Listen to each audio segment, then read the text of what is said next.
어젯밤 뉴욕 메트로폴리탄 오페라 극장에서 80대 한국계 성악가가 부른 한 곡이 관객들을 충격에 빠뜨렸습니다. 오페라 극장에서 한국어 가곡이 울려 퍼진 것은 처음이었습니다.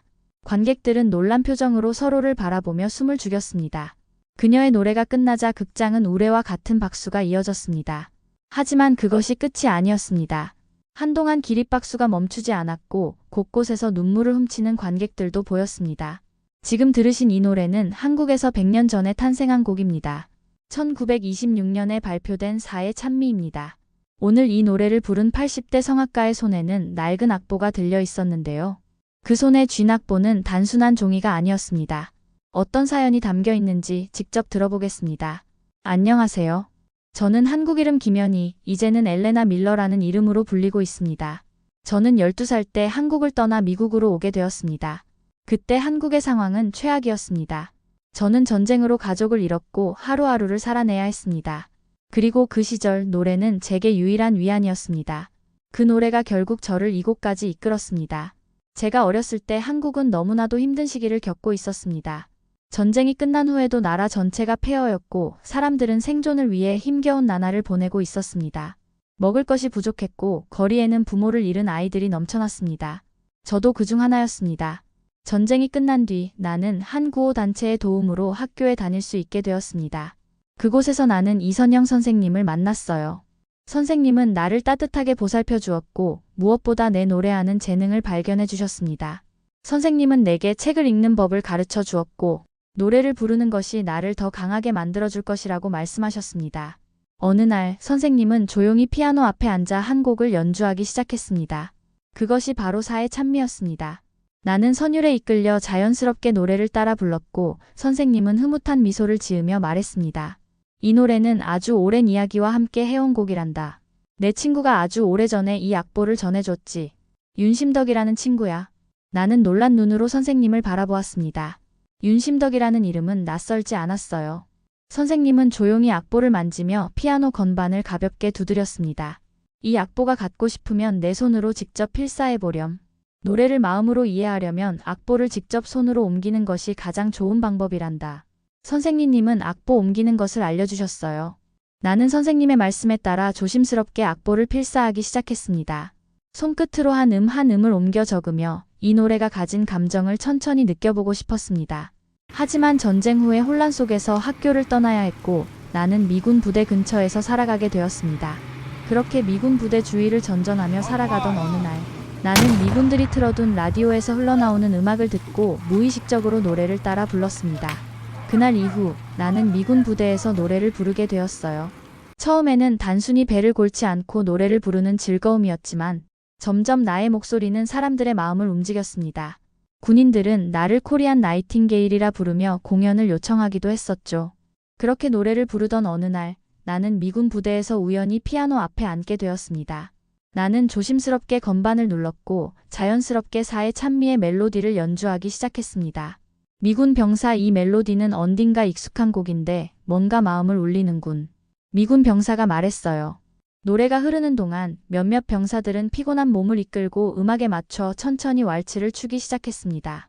전쟁터에서 잠시나마 평온을 찾은 그 순간 나는 음악이 사람들의 마음을 위로할 수 있다는 것을 처음으로 깨달았습니다. 그렇게 미군 부대에서의 생활이 이어졌고 내 노래를 들은 미군 대위 밀러가 나를 눈여겨보기 시작했습니다. 그는 내 목소리에 감탄하며 나를 미국으로 데려가고 싶어 하셨죠. 그는 단순히 내 재능 때문이 아니라 내 삶이 조금이라도 더 안전한 곳에서 펼쳐지길 바랐습니다. 나는 처음에 두려웠습니다. 익숙한 모든 것을 떠나 완전히 새로운 세계로 가야 한다는 것이 쉽지 않았습니다. 하지만 노래를 계속하고 싶었고 결국 밀러 대위의 도움으로 미국행 배에 올랐습니다. 미국으로 건너온 후 나는 밀러 대위 가족의 보살핌을 받으며 성장하였습니다. 모든 것이 낯설었지만 노래만큼은 나를 외롭지 않게 해주었습니다. 밀러 가족이 다니던 교회에서 성가대에 들어가면서 다시 노래를 부르기 시작하였습니다. 처음에는 영어로 된 찬송가가 낯설었지만 음악은 언어를 뛰어넘어 나를 교회 공동체에 자연스럽게 녹아들게 해주었어요. 어느 날 목사님이 엘레나, 넌 노래도 잘하고 목소리도 정말 특별하구나. 이 교회에서 찬양을 해보겠니? 어느 날 목사님이 솔리스트로 추천하셨습니다. 나는 교회에서 찬양을 부르며 점점 더 큰 무대에 설 기회를 얻었어요. 어느덧 성탄절이 다가왔고 교회에서 크리스마스 콘서트를 준비하게 되었죠. 그 무대에서 나는 처음으로 솔리스트로 노래를 부르게 되었습니다. 그 순간 나는 비로소 음악이 나의 삶을 이끌어주는 길이라는 것을 깨달았습니다. 그 이후 나의 삶은 완전히 바뀌었어요. 교회에서의 찬양 활동이 계기가 되어 지역사회에서 나의 목소리가 알려지기 시작하였습니다. 밀러 가족은 나의 음악적 재능을 적극적으로 지원해 주었고, 결국 나는 지역 음악학교에 진학할 수 있는 기회를 얻었습니다. 그곳에서 나는 성악의 기초를 체계적으로 배우며 정식으로 음악을 공부할 수 있었습니다. 시간이 지나면서 나는 점점 더 많은 무대에 서게 되었고, 나의 목소리는 점차 사람들에게 감동을 주기 시작하였습니다. 하지만 미국에서 서양 음악을 배우면서도 나는 늘 한국에서 배웠던 사의 찬미가 마음 한편에 남아 있었어요.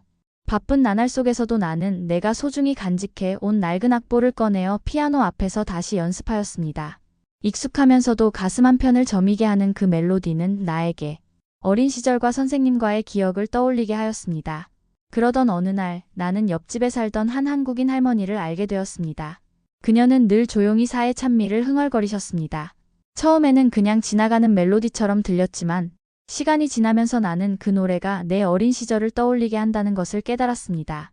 어느 날 나는 낡은 악보를 찾아 할머니께 보여드렸습니다. 할머니, 혹시 이 노래를 알고 계신가요? 제가 어릴 때 배웠던 곡인데 할머니께서 부르시는 멜로디와 같아요. 할머니는 눈을 동그랗게 뜨고 낡은 악보를 천천히 손끝으로 따라 읽었습니다. 그리고 깊은 한숨을 내쉬며 조용히 말씀하셨어요. 이 노래는 우리 젊은 시절의 한이 담긴 곡이지. 일제강점기 때 우리나라 사람들은 먹고 살기조차 힘들었단다. 젊은 사람들은 공부는커녕 하루 벌어 하루 먹고 사는 것이 전부였어. 그런데 이 노래가 처음 나왔을 때 많은 젊은이들이 울면서 따라 불렀지. 희망이 없던 시대였거든. 나는 가만히 할머니의 이야기를 들으며 이 노래가 단순한 가곡이 아니라 당시 시대를 살아가던 이들의 절망과 희망이 담긴 기록이라는 것을 깨달았습니다. 사의 찬미를 들으며 울었다는 젊은이들, 가족을 잃고도 살아가야 했던 사람들, 그리고 할머니가 지나온 고된 인생까지. 이 노래는 단순한 선율이 아니라 한국 역사의 일부였습니다. 할머니, 이 노래를 다시 사람들에게 들려주고 싶어요. 이 곡을 부르면 그 시절을 기억하는 분들도 계실까요? 기억하는 사람이 점점 줄어들겠지만 너처럼 그 가치를 아는 사람이 있다면 잊히지 않겠지. 네가 이 노래를 부르면 이 노래도 다시 살아날 거야. 그날 이후 나는 사의 찬미를 부를 때마다 한국의 역사와 사람들의 이야기를 함께 부르는 것 같은 느낌이 들었습니다. 그러면서도 내 음악적 길을 계속 걸어갔습니다. 나는 지역 음악 학교를 졸업한 후 클래식 성악을 전공하며 오페라 무대에 서는 꿈을 키웠습니다. 그러던 중 한국제 성악 콩쿠르에 참가하게 되었고 그곳에서 사의 찬미를 불렀습니다. 예상치 못하게 나는 대회에서 높은 평가를 받았고 특별상을 수상하였죠. 심사위원들은 나의 노래가 단순한 기교를 넘어 깊은 감정을 전달한다고 평가하였고 이는 나의 성악 경력에 큰 전환점이 되었습니다. 교회에서의 찬양 활동을 시작으로 지역 오페라단에서 작은 배역을 맡으며 무대 경험을 쌓았어요. 그 수상을 계기로 나는 더욱 주목받게 되었고 점차 실력을 인정받아 더 큰 무대에서 노래할 기회를 얻게 되었습니다. 하지만 동양계 여성 성악가로서 서양 클래식 무대에서 인정받기란 쉽지 않았습니다. 주어진 역할은 한정적이었고 무대에서 동양적인 요소를 벗어나야 한다는 압박도 있었습니다. 그러나 나는 오페라 속 캐릭터를 연기하며 서양 음악을 익히면서도 늘 내 마음속에는 한국의 노래가 자리 잡고 있었어요. 특히 내가 소중히 간직해온 사의 찬미의 악보를 들여다볼 때면 나는 다시 한번 내가 어디에서 왔는지를 떠올리게 되었습니다. 나는 살아가는 동안 수많은 무대에서 노래를 불렀지만 사의 찬미만큼 내 삶에 깊이 새겨진 곡은 없었습니다. 전쟁이 끝난 후 미군 부대에서 피아노를 연주하며 처음으로 이 곡을 불렀을 때 한 한국인 병사가 눈물을 훔치며 어머니가 자주 부르던 노래라고 했습니다. 그는 전쟁 속에서 가족을 잃고 홀로 살아남았고 나는 그 말을 듣고 사의 찬미가 단순한 노래가 아니라 누군가의 기억이자 삶의 일부가 될 수 있음을 깨달았습니다. 미국에서 성악을 정식으로 배우기 시작했을 때 나는 한동안 사의 찬미를 부르지 않았습니다. 음악학교에서 교수들은 동양 가곡이 서양 클래식 무대와는 맞지 않는다고 말했습니다. 오페라 무대에서 푸치니나 베르디의 아리아를 연습하는 것이 더 중요하다는 조언을 들으며 나는 이 노래가 내 무대에서 사라져야 하는지 고민했습니다. 하지만 피아노 앞에 앉아 악보를 펼쳐보면 내 안에서 울려 퍼지는 선율을 멈출 수 없었습니다. 시간이 흐르며 나는 깨달았습니다.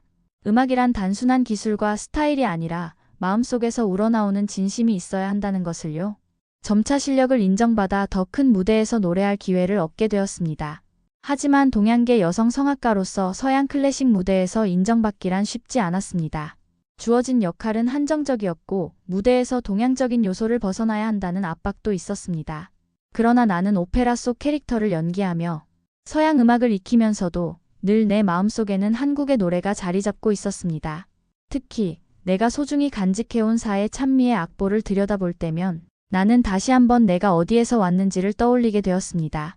그러던 중 나는 성악을 공부하며 흔들릴 때마다 양로원을 방문해 노래봉사를 하곤 했습니다. 오페라 무대에서의 도전이 쉽지 않았습니다. 줄리아는 내게 내 실력이면 푸치니나 모차르트 같은 곡을 부르며 커리어를 쌓아야 하지 않겠어? 라고 말했습니다. 마이클은 한국 가곡이 감성적으로는 깊을지 몰라도 오페라 무대에서는 한계가 있을 거야 라고 했습니다. 안드레아 역시 네가 세계적인 성악가로 인정받으려면 클래식 레퍼토리에 집중해야 해라고 충고했습니다. 이런 말들을 들을 때마다 내 선택이 옳은 것인지 고민되었고 스스로의 길이 흔들리곤 했습니다. 그러나 그런 순간마다 나는 양로원에서 노래를 부르며 위로를 받았습니다. 어느 날 나는 미국의 한 양로원에서 한국 가곡을 불러달라는 요청을 받았어요. 한국 전쟁을 겪고 미국으로 온 노인들이 있는 곳이었기에 나는 망설임 없이 피아노 앞에 앉아 사의 찬미를 연주했습니다. 노래가 시작되자 처음에는 조용히 듣던 노인들의 표정이 변했습니다. 몇몇은 눈물을 훔쳤고 어떤 분은 조용히 따라 부르기도 했습니다. 그리고 한국 할머니뿐만 아니라 미국 할머니들도 리듬을 타며 어깨를 들썩였습니다. 한 할머니는 이 노래는 처음 듣지만 참 아름답구나라며 눈을 반짝였습니다. 다른 분들은 손을 맞잡고 감격스럽게 노래를 따라 불렀고 한 할아버지는 눈물을 닦으며 이렇게 아름다운 노래라면 어떤 언어든 상관없어라고 말했습니다. 마치 젊은 시절로 돌아간 듯한 표정이었습니다. 다른 분들도 박수를 치며 리듬을 맞추었고 한 할아버지는 내게 손을 꼭 잡으며 말했습니다. 이 노래를 듣고 있으니 내 젊은 시절이 떠오르네요. 전쟁통에도 우리는 이렇게 노래하며 버텼지요. 당신이 이 노래를 계속 불러준다면 우리의 이야기도 계속 남아있을 것입니다. 그날 이후 나는 양로원에서의 경험이 내 음악의 본질을 다시 상기시켜준다는 것을 깨달았습니다. 사의 찬미는 단순한 가곡이 아니라 한 시대의 이야기이자 누군가의 기억 속에 살아있는 감동이라는 것을요. 이 노래를 부를 때마다 나는 과거와 현재를 잇는 다리 위에 서 있는 듯한 기분이 들었습니다. 나는 내가 해야 할 일을 더욱 확신하게 되었습니다. 그 결심 이후 나는 비로소 나만의 음악적 정체성을 확립하게 되었습니다. 나는 오페라 무대에서도 클래식과 한국 가곡을 함께 연습하며 내 안의 두 문화를 조화롭게 표현하고자 했습니다. 세월이 흘러 나는 어느덧 여든이 넘은 나이가 되었죠. 한때 젊은 목소리로 무대 위를 누비던 시절이 지나고 이제는 내 목소리에도 시간의 흔적이 스며 있었어요. 하지만 노래를 부르는 순간만큼은 여전히 내 젊은 시절로 돌아간 듯 했습니다. 극장 안은 숨죽인 듯 조용했어요. 커튼이 서서히 올라가고 조명이 무대를 비추었죠. 피아노 반주의 첫 음이 울려 퍼지자 객석의 수천 명이 일순간 숨을 죽였어요. 나는 손에 쥔 낡은 악보를 바라보았습니다. 시간의 흔적이 깊게 새겨진 종이 한 장. 이 안에는 내 삶의 모든 것이 담겨 있었습니다. 이 악보는 때로는 불쏘시개로 쓰일 뻔한 일도 있었고 화장실에서 운명을 다할 뻔한 일도 있었죠. 저는 그 이후 사람들 눈에 안 띄는 곳에 보관하려고 했었습니다. 그 시절은 물질적으로 만족감을 줄 수 있는 시대는 아니니까 이런 편지 한 장, 손수건 이런 게 소중한 물건이 되던 시기였습니다. 벨벳 붉은 천이 올라가고 관객석을 향해 허리를 굽혀 인사했습니다. 객석에서 박수 소리가 터져나왔죠. 오케스트라의 선율에 맞춰 조용히 입을 떼었습니다. 광막한 광야에 달리는 인생아. 처음에는 잔잔하게 시작된 노래가 점점 극장을 채웠어요. 내가 내뱉는 한 글자 한 글자가 수많은 기억과 감정을 실어보내는 듯 했습니다. 노래가 점점 고조되면서 나는 과거의 순간들을 떠올렸습니다. 한국을 떠나던 날, 미군 부대에서 처음으로 이 노래를 부르던 순간, 성악을 배우면서 이 노래를 놓아야 할지 고민했던 날들, 양로원에서 어깨춤을 추며 행복해하던 노인들의 모습까지 내 인생의 조각들이 하나씩 떠올랐습니다. 관객들의 반응도 달라지기 시작했습니다. 한국 교민들은 손수건을 꺼내 눈물을 훔쳤고 서양 관객들 역시 가사의 의미를 알지 못하면서도 그 안에 담긴 애절한 감정에 빠져들었습니다. 앞줄에 앉아있던 한 중년 여성은 입을 틀어막고 감정을 추스르는 듯했고 한 노인은 천천히 고개를 끄덕이며 노래를 들었습니다. 음악은 언어를 초월한다는 말이 실감나는 순간이었죠. 노래가 절정을 향해 달려가면서 나는 모든 감정을 담아 마지막 소절을 불렀어요. 너의 가는 곳 그 어디냐? 마지막 음이 끝나는 순간 극장에는 깊은 정적이 흘렀습니다. 마치 모두가 숨을 멈춘 듯 했죠. 그리고 몇 초 뒤 누군가의 박수 소리가 극장을 가득 울렸습니다. 고지여 환호와 함께 기립박수가 터져 나왔죠. 사람들은 자리에서 일어나 감동을 표현했습니다. 눈물을 훔치며 박수를 보내는 관객들, 손을 모아 감사의 인사를 전하는 이들. 그 순간 나는 그동안의 고민과 불안이 모두 사라지는 것을 느꼈습니다. 기립박수는 멈추지 않았어요. 무대 위에서 나는 깊은 숨을 들이마셨습니다. 수십 년을 걸어온 길이 떠올랐습니다. 한국을 떠나던 어린 소녀, 미군 부대에서 노래하던 소녀, 오페라 극장에서 동양 여성이란 이유로 한계를 마주했던 청년, 그리고 지금 이곳에 서 있는 여든이 너문 나. 시간은 흐르고 많은 것이 변했지만 내 안에 자리한 음악과 노래의 의미는 변하지 않았습니다. 나는 조용히 눈을 감았어요. 선생님, 할머니, 그리고 이 노래를 사랑했던 모든 이들이 내게 속삭이는 것 같았습니다. 잘했다, 연희야. 이제 사회 찬미는 나의 노래만이 아니었어요. 100년을 넘어 또 다른 이들의 가슴 속으로 전해질 것이었습니다. 나는 무대를 내려오며 조용히 되뇌었어요. 이제 이 노래는 세상의 것이 되었습니다. 여기까지가 한국에서 온 소녀 김연희, 미국에서 성악을 하게 되어 오늘날 뉴욕 메트로폴리탄 오페라 극장의 사이찬미를 부른 엘레나 밀러의 이야기였습니다. 한국의 전쟁통에 만난 선생님으로부터 운명적인 악보를 만나게 되어 일생을 노래하게 되는 과정의 이야기였습니다. 노래 한 곡에 김연희, 아니 엘레나 밀러의 인생이 담겨 있다고 해야겠네요. 오늘의 이야기는 여기까지였습니다. 시청해주셔서 감사합니다.